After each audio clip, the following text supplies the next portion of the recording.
everybody. Welcome back to Best Books Ever. I'm Tyler, and back with Well of Ascension. Brandon Sanderson, Mistborn, all that good stuff. We reached the end today. The end of the book, finally. A lot of stuff happened in this one. A lot of times, the middle book in a trilogy is where like the most stuff happens, generally. Right? First book, introduction, some shock. Last book, big final climax, wrapping stuff up. Middle book though. Middle book is usually where a lot of like mysteries both get solved and introduced at the same time. I don't think that's any different. So we got the end of Well of Ascension, chapters 49 through 59, plus the epilogue. Epilogue very important. If you didn't read the epilogue, I highly recommend pausing this and going to do so. So far, epilogue's very important. Mistborn as well. I think the epilogue was important. I think that gave us more clues as to like the Well of Ascension or something. In this one, more so to do with the Hero of Ages, which makes sense leading up to the next book. So, you know me, we begin at the end, and a lot of stuff happened at the end. So, I guess it's always tough because even I say let's start at the end, there's about 9 things that happen right at the end. So let's just start with the big one, right? Might as well. Vin releases the power. Could have kept it for herself, releases the power according to all the text that she's read, as well as lining that up with the Lord Ruler himself, what he's done, them kind of, their whole deal is them going against him, trying to make a better final empire, or I guess not the final, because he's gone. Release it, right? We think, perfect. She did it. Unfortunately, the power, that's what we're assuming. We don't really know what it is yet. Screams, I am free. And I feel like, I don't know, like, if the power was good, I don't think it'd be screaming, I'm free so joyously, A little too happy to be free. I think in that moment, there is some like twinge of, oh no. Not quite as much as we're going to feel in a few pages. We'll get to that in a second. But there's a little bit of like, I'm free, like a little weirdness there. But I think overall, if that's kind of how it ended, just like that, I don't think we would have the overall sense of dread about the power being released. Like I said, we'll get into why there is dread in just a couple moments.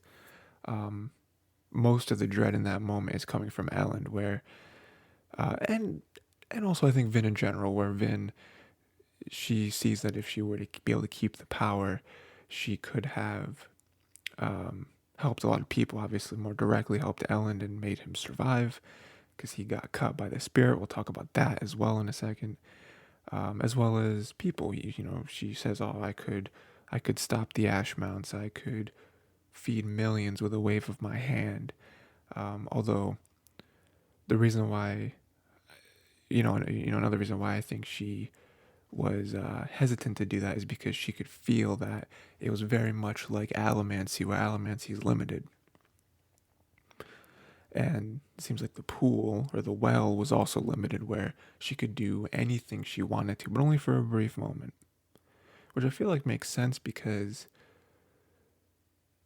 why wouldn't the Lord Ruler get rid of the ash mounts? Like, or feed everyone, or, like all these things that apparently he was God.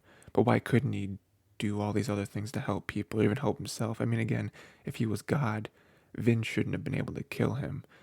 So it seems that the well, and this is kind of, I feel like, what Vin was thinking a lot of the times. Like, even if you go back and you think about, or, you go back to the sections of where Vin is like questioning the Lord Ruler's power, obviously after he's dead, because he's dead in this book, questioning his power, but then also questioning like, what happened at the well exactly, I think it all kind of pieces together where that must have been how it worked, where Lord Ruler had the literal power of God for a very short amount of time. And then everything else was him just getting very lucky, very clever. Um, yeah. Because again, if the Well of Ascension's power was unlimited forever, then he wouldn't have killed, or he wouldn't have been killed by Vin. No matter how good Vin was, he could have just wiped her off the face of the planet, So I guess that word makes sense. But she releases it. And just focusing on that for a second, just that moment in a vacuum, I think she did the right thing, because again, all of her knowledge from all of her research that she actually has done, because Vin turned into somewhat of a scholar in this book, she had no choice. Like, she had to do it because all signs were pointing towards the Lord Ruler kept the power for himself, and that's why he was able to do all these awful things. Maybe the power corrupted him. Maybe, because again, before this, from what we've seen, the Lord Ruler seemed to be not a terrible person. And now he turned into this, which they have a very, very, very negative view of the Lord Ruler. So maybe it corrupted him. So maybe if Vin were to do that, the power would have tainted her. Even Sazed was hypothesizing that, where he was like, oh, well, surely she'll give it up unless she doesn't have a choice. So again, like kind of messing around with that idea of the power is too great for any one person to handle. So even if they wanted to give it up, maybe they couldn't. Although that is not where the book ended. Lots of stuff happened outside of that makes that moment possibly the worst thing that could have ever happened, and Vin feels very, very guilty for it. But lots of little tendrils off of that moment. So one of them, which is seemingly positive, is Elend. Elend becomes Mistborn. The Mist Spirit, which we'll get to the Mist Spirit, because it's one of the more confusing aspects of this book, is the dang Mist Spirit. Mist Spirit kills Elend, almost kills Elend, cuts him real deep in the gut. Very sad moment, if we're just sticking with that. Very, very, very sad moment, because and then we were like, Elend's gonna die. And if Elend dies, Vin will do one of two things. She will either recluse, and we will see old Vin come back and never see her again, Or she will murder every living thing on the planet out of grief-driven rage, And I don't really want to see either of those things. But it was a very sad moment. Like she just kept saying "I love you" to him, and like you could tell that she had no idea what to do in this moment. Like after all of this, especially with this book, putting all of her energy into protecting him, and like I'm your tool, I'm your knife. Her finally reconciling that notion that I'm the knife now, but now I don't have to worry about that being only a negative thing and only a like murderous thing. It is now, now I'm thinking about it in more of a protective sense. Less so of what Kelsier did, which, Kelsier kind of used his Mistborn abilities somewhat selfishly into turning him into this, this like deity who was feared and who was supposed to lead all this. Where Vin is more so, I don't really want to go that route. I just want to protect the ones I love, and I have the power to do so, thankfully. All of that couldn't save Elend. Right in front of her, not even 10 feet from her, and she was helpless. So, very, very sad moment. But the Mist Spirit, seemingly the same one who almost ended his life, ends up saving his life by pointing towards, a little piece of pottery with a small metal bead on the inside, pointing towards it, motioning towards Elend, stops Vin from eating it, and basically tells Vin to have Elend eat it. Elend eats it, um, washes it down with some of her all for one metal vial that she has, and he immediately starts burning pewter. We later realize that he can not only burn pewter, but he can burn everything. He's a Mistborn. Um, that was something I was not expecting when I first read this. Um, a metal that can turn people Mistborn. Um, at the very least, giving them allomantic powers. As of right now, we don't know what metal that was, what it can actually do. Like, does it automatically turn people Mistborn when they eat it and burn it? Um, or is it just like a random luck of the draw? And Elend was very lucky and he got all of them, not just one Mistborn instead of a Misting. Is it temporary? Is it an actual metal that you burn and it burns very slowly? Maybe in a year he won't have any powers anymore. We have no idea what this is. Seemingly no one's ever heard of this before. Um, I feel like if we have, we would know. I feel like that definitely would be something Kelsier would bring up. Like, hey, forget the 11th metal. Why don't we search for more of this metal that can turn people into Mistborn? So that's new. That's big. It's kind of two things there. One, what's going on with this Mist Spirit? Because we look back at like Alendi, and we see that the Mist Spirit has almost harmed some of his people, or maybe did harm them. I don't remember exactly, but but then we look at it now and it's like definitely harmed Elend. Seemed like it was gonna harm Elend earlier when they were traveling, when they were being sent away from Luthadel by Sazed's trickery. But then even like Elend said, like I saw the Mist Spirit earlier and he didn't hurt me. He was just trying to tell me something. Same thing with Sazed earlier. We saw that as well. He was looking at the like ripped pages. He was reminiscing about him and Tyndall doing research. And again, no harm. Just trying to tell him something. So I'm very confused as to what this Mist Spirit's doing. Like, why does it seemingly change intentions so quickly and so drastically? Or at one point, again, literally, we see two sides of the same coin. 1 second, the Mist Spirit is almost killing Elend, and then the next, it is literally saving Elend by this miraculous discovery. I really hope we learn more about that, because that is weird, especially with, again, not only now, but with there being a Mist Spirit in Alendi's logs and like the like stories and whatever. So there's something going on there. And then also Elend being a Mistborn now. So now I have questions where it's like, was that the only bead? I mean, they did make it a point to show that seemingly only one of the like vases weren't shattered. So maybe all the other ones were used up throughout the time. I don't know. If there are more, that's a very, very useful tool. Turn someone else Mistborn, you know what I mean? If not, what is that metal? Where does it come from? Can we find more? Because turning someone Mistborn is a great tool, a great advantage for somebody. More Mistborn is always a good thing, especially now with like them doing their whole thing, them trying to basically build a new empire. Like before, it was just Elend trying to have Luthadel and trying to be the king there. Now it's him with under him we got Set, Penrod, and Jennarl. Now he's like an emperor. He's not just a king; he's an emperor because now he's like ruling over multiple, places. So that would definitely be helpful because the other dominances probably aren't just going to be like, yeah, you can, we swear loyalty to you. Like they're probably not just going to do that. Although we have Vin, so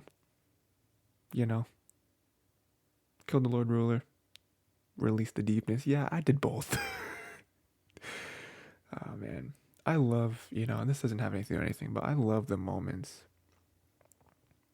I mean, I guess it does have to do with one of my notes, so I can tie it there. So, like I already said, Penrod, Jennarl, Set have all sworn fealty to Elend. We'll see how that goes, because now he was kind of right. You know, the whole thing with, oh, Elend's not a good king. We took him. It's like, really? Because you all were terrible, you know? So, and now with like, they're both reinvigorated, I feel like. Both Elend and Vin. So, if, you know, we'll see how that goes. But on top of that, um, yeah, them like fighting the other people in the dominances, we'll see how that goes. Um, oh yeah, that's what I was gonna say with Vin.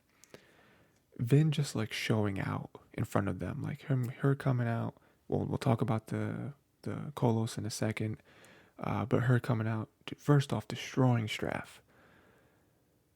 I I love the way that Brandon wrote that. Where from Straff's perspective, he's been having this whole thing. He's like, "Oh, I got this. Zane was right. I hate how much Zane was right, but you know it's working. All the Kolos are destroying Luthadel. I'm not worried about Luthadel's troops anymore. Kolos are also whittling down their own numbers, as well as the ones who remain. Hopefully, won't be enraged anymore, so they'll be easier to fight. Plus, there'll be less of them. They'll be tired. All that stuff. We got this."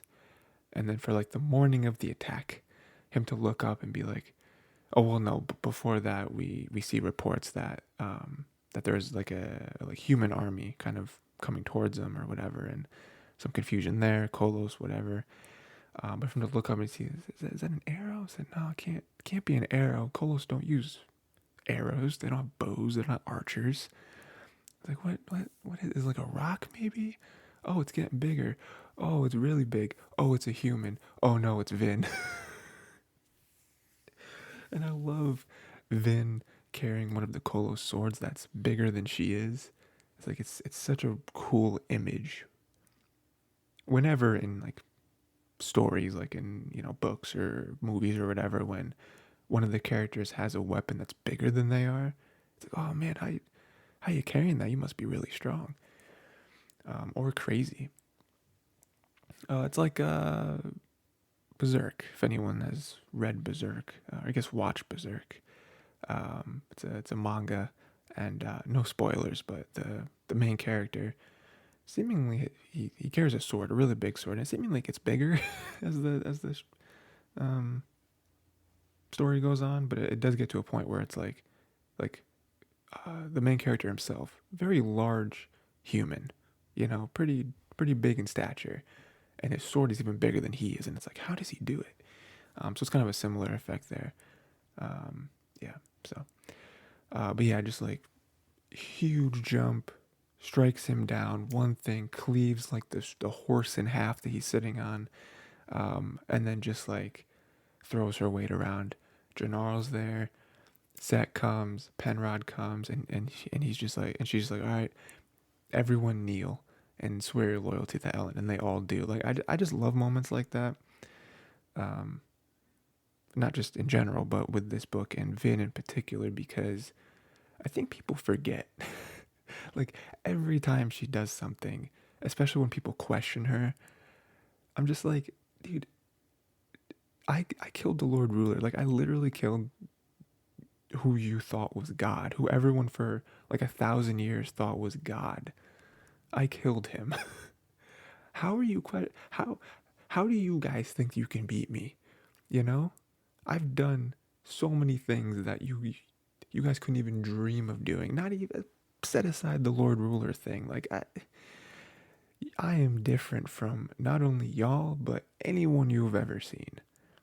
And y'all are still like, oh, you're just mistborn, you know? I mean, I love when they have their little meeting. It's the three of them in Sazed, and you know, I think Set was like, he has like an offhand comment where he's like, oh, if Elend or whoever, if y'all didn't have Vin, you know, the best mistborn, then things would have went differently or whatever. Like basically just saying that they got lucky because they had the best mistborn.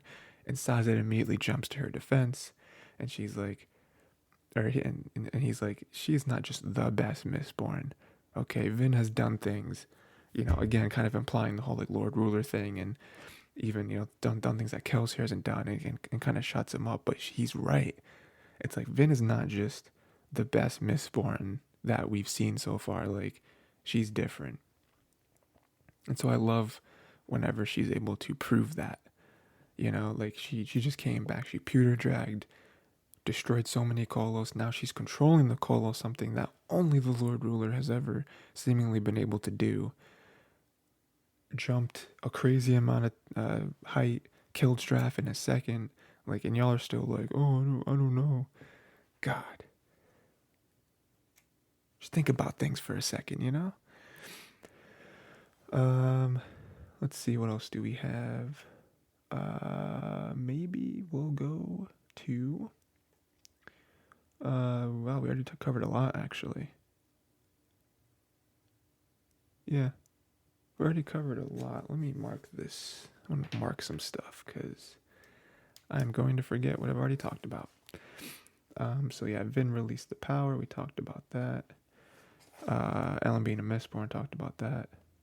And also just kind of brushing up on that again. I'm very interested to see how he does with his Mistborn stuff. It'd be cool to see Vin in like a teacher role, which I imagine what she's gonna do, kind of be like, first Kelsier taught Vin, and now Vin's gonna teach Elend. Um, Although it is weird because Elend's not really hit her like apprentice, like they're peers, like they're married, So it's gonna be a slightly different dynamic, but it'd be cool to kind of see her teach him and how good he is at it. Like, I don't know, maybe I can't imagine anyone would be as good as Vin because Vin is different. She is seemingly the hero of ages. Um, so I mean, there's a little bit of that, but it'd be cool.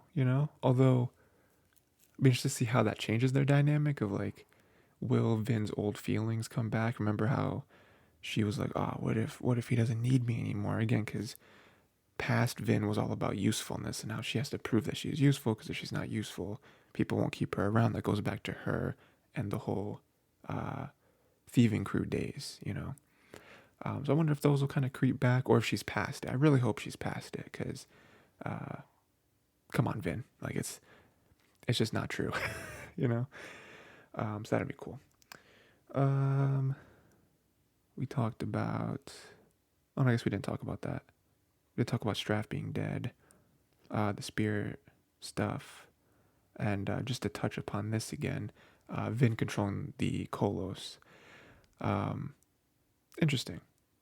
She got the idea because she remembered that Tensoon called the Kolos cousins to Kandra, and she was able to somewhat control Tensoon for a brief moment there, and that was like a big secret. And so she tried it with the Kolos, and it seems to work. It's working better with the Kolos. I don't know if that's like a thing, Kolos versus Kandra, or if it's just because she immediately stopped and she didn't go all the way with Tensoon. I wonder if maybe she could have fully controlled Tensoon. Um, I mean, I guess she sort of did when she fought Zane. Yeah, I guess it's kind of the same. Um, but yeah, so she has control over some of the Kolos. I don't think it was all of them. Maybe it was. That's a lot, though. She was able to control like 12,000 Kolos. That's a lot.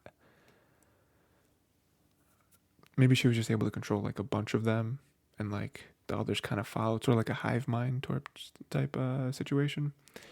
But that's big. I mean, she now has a Kolos army. So going back to the whole Elend being the emperor, maybe trying to take over the entire empire, the entire final empire. I don't know. Be a lot easier now that they have Kolos. So, yeah. Also, just lastly with the Kolos, they're the cousins to Kandra, but they don't seem to be as intelligent, quite as sentient. They seem to be more based on instinct, whereas Kandra seem to be like more like humans, where they're fully functioning. I guess it's kind of a weird way to put it, but Kolos seem a lot more primitive in their thinking. So I wonder how that sort of translates with her controlling them and all that. Some more deaths. We'll talk about that. You know, you know, prayers to the fallen. We have clubs who had a lot of red flags, I feel like, kind of going into this. Especially with like Sazed giving him the little medallion thing for the one religion, the one like art religion. Very sad to see him go. especially with Breeze having to watch that. Now Breeze is like a cocoon, but that was very sad. Doc's getting destroyed one last time, cursing Kelsier. I love how everyone in Kel's crew was like, I hate Kelsier. It's all Kelsier's fault. Because it is, you know? It's like, Kelsier just up and died and left us to pick up the people. Like, he did the easy part. He didn't even beat Lord Ruler. Vin did that. You know? I just really like that. That was funny. And then Tindwyl, unfortunately, we didn't even see die. Sazed had found her later on. It seems like she was leading her little party to keep Venture, trying to keep them safe. She's gone, and that's really messing up Sazed. You know, Sazed was feeling a little, a little snippy, as well as a little just like detached during his meeting with the people. With the other kings, Penrod, Set, Gennaro, all that stuff. And now in the epilogue, we saw that he left. He couldn't be there anymore. Probably just to separate himself as much as possible. Even though in his mind he's sort of battling like, what's the right thing to do? Like, he's had people die before, but he's never loved someone the same way he loved Tindwyl. And so he sort of doesn't know what to do. It's like, is it better to keep my mind busy and sort of remove myself from her memories for a time? Or is it better to kind of like wallow in it and like push through it? And right now it seems like he's decided to detach himself and just be like, I can't be in Luthadel right now. I can't deal with it. But yeah, that's very, and again, it's very sad for Sazed in particular, because I feel like he's the one out of everyone that has always almost been like a rock, like we don't really see him lose it too much. Like he's always there. He's very dependable, I would say. Not that other people in Kelsier's crew aren't, but I feel like he's like the ground to everyone else. And so for him to kind of lose it emotionally, very rare, But it just emphasizes how much he loved, because even like Kelsier, it's like, yeah, but he didn't love Kelsier like that, like in a romantic relationship, like, like it was with Tindwyl. So that was big. Well, lots of unfortunate deaths. Let's see. There's definitely one thing I want to leave for last. Let's go something short, just a little bit, a little bite-sized thing here. Inquisitors invading Terrace. That's huge. Because first off, we haven't really heard of the Inquisitors at all. I remember this. We did hear there was rumors of an Inquisitor in Luthadel, and never really saw anything else because of that. Seemingly that connects to what we saw now, which was Marsh. We'll talk about that in a second. That's what we'll talk about next. After this, seemingly that was Marsh that was spotted. But right now, seems like there's a lot of Inquisitors, maybe all the Inquisitors that are known, are invading Terrace. We don't know why. I don't think they said. But Inquisitors still exist. They're still wreaking havoc, it seems. I guess why is the question. Because Lord Ruler's dead. So they're not serving him anymore unless they see him as still their god. And they're sort of like trying to execute some sort of mission that they feel like he gave them. I don't know.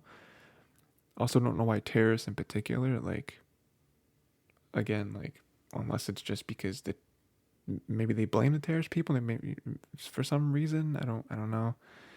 But yeah, so I'm sure that'll come back around in some form or fashion, because they're Inquisitors and seemingly they are evil.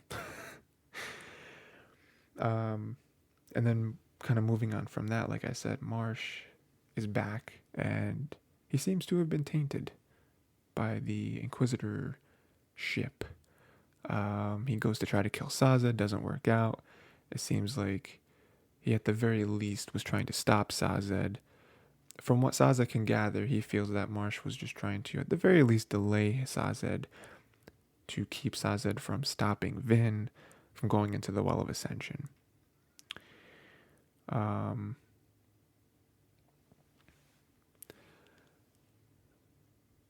Yeah, it's hard because, read this before, so I know a lot. What I'll say is seemingly that was enough, because when they came back, Marsh wasn't there anymore. I feel like if he failed, he probably would have. I mean, because like if his goal was to kill, then I'm sure he wouldn't have just left. I mean, unless he was afraid of Vin, because Vin is pretty powerful and all that. Maybe. Um, but something else is going on. Like Marsh doing that, and like even if that is his mission, who gave him the mission? Because Lord Ruler's dead.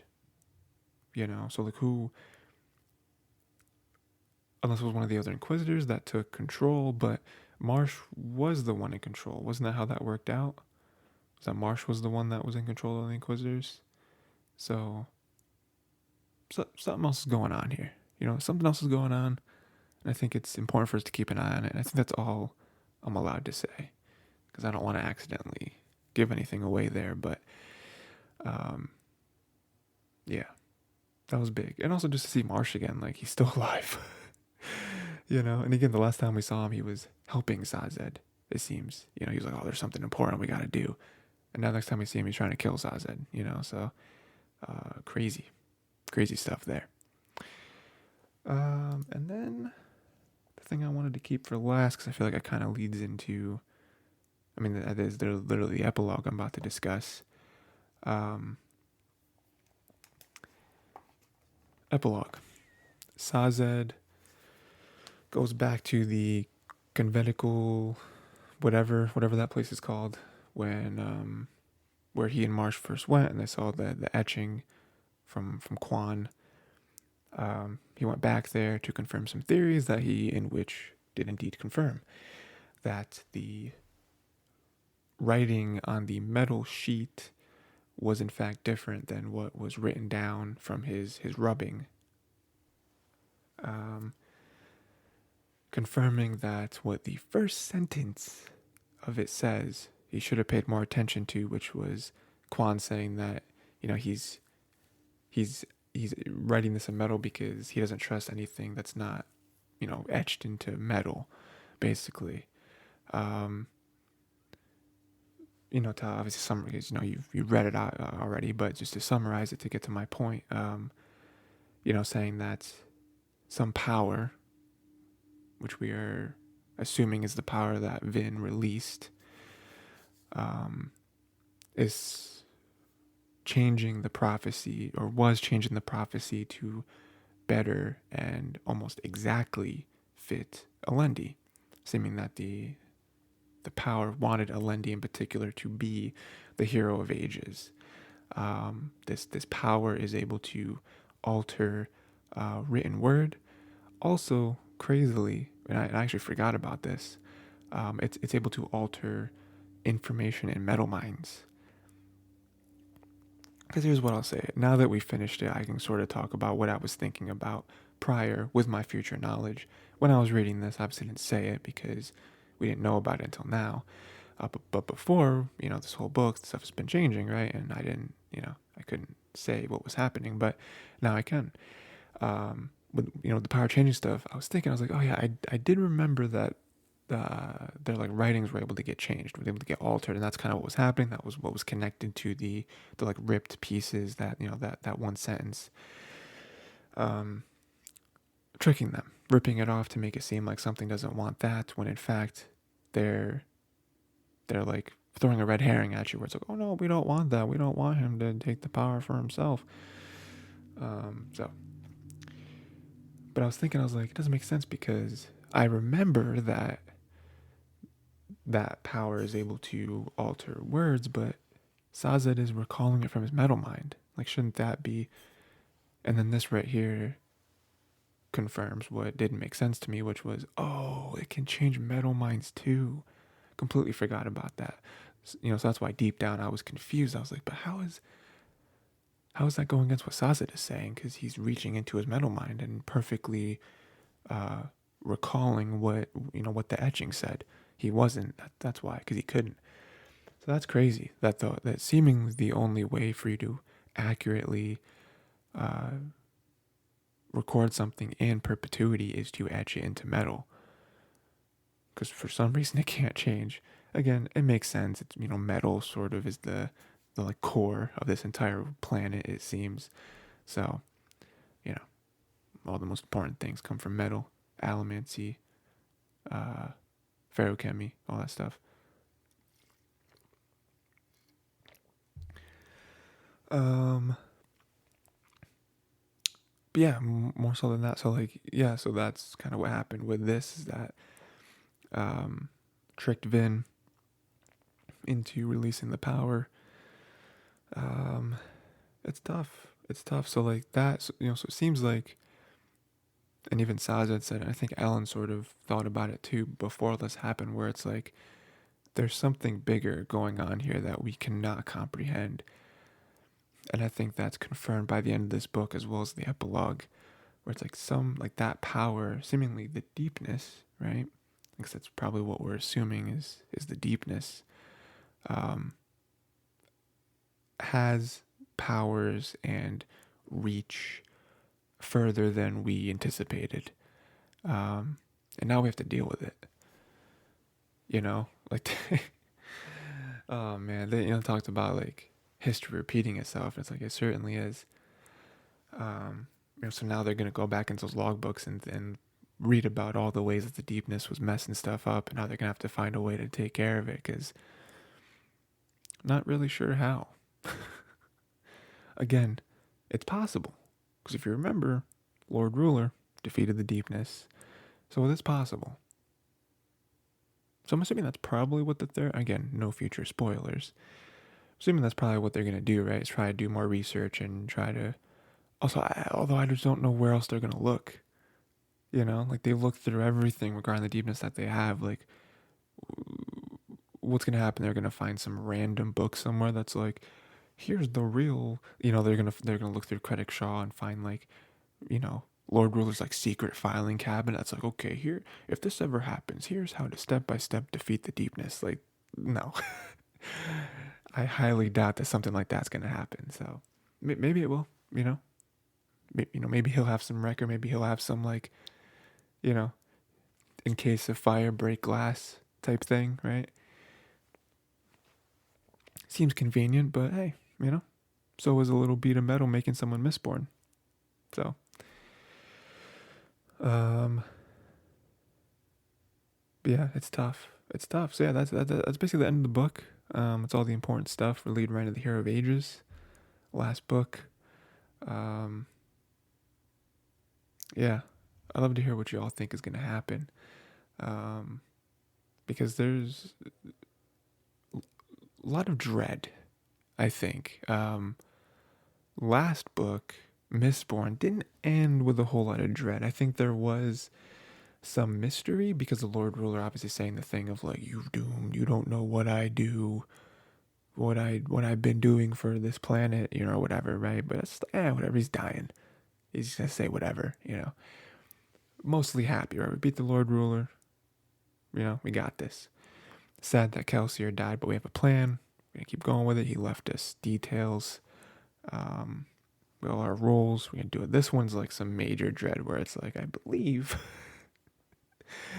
Vin just released the deepness onto the world. So, and they're not really sure how to defeat it. Mists are coming out during the day. They seem to be killing people. From the stories, we know that like regular weapons have no effect on the deepness. The deepness like kills crops, right? So yeah, not excited for what comes next. But yeah, I'd love to hear what y'all guys think. What y'all guys think is gonna happen next. Favorite parts of not only this part but the book in general. I'm very excited to do Hero of Ages. That will be the last book in the trilogy, and then we'll move on to another series. I already know what it's gonna be. It's gonna be a good time. And yeah, next we're doing, like I said, Hero of Ages. We're gonna be covering chapters 1 through 13. 1 through 13. Nice little section there to get us started. And yeah, that's pretty much it. I covered everything I wanted to cover. So yeah, that's it. Make sure to read those chapters for next time. Hero of Ages, third book. And yeah, that is it. Have a good day. Read some stuff, and see you next week.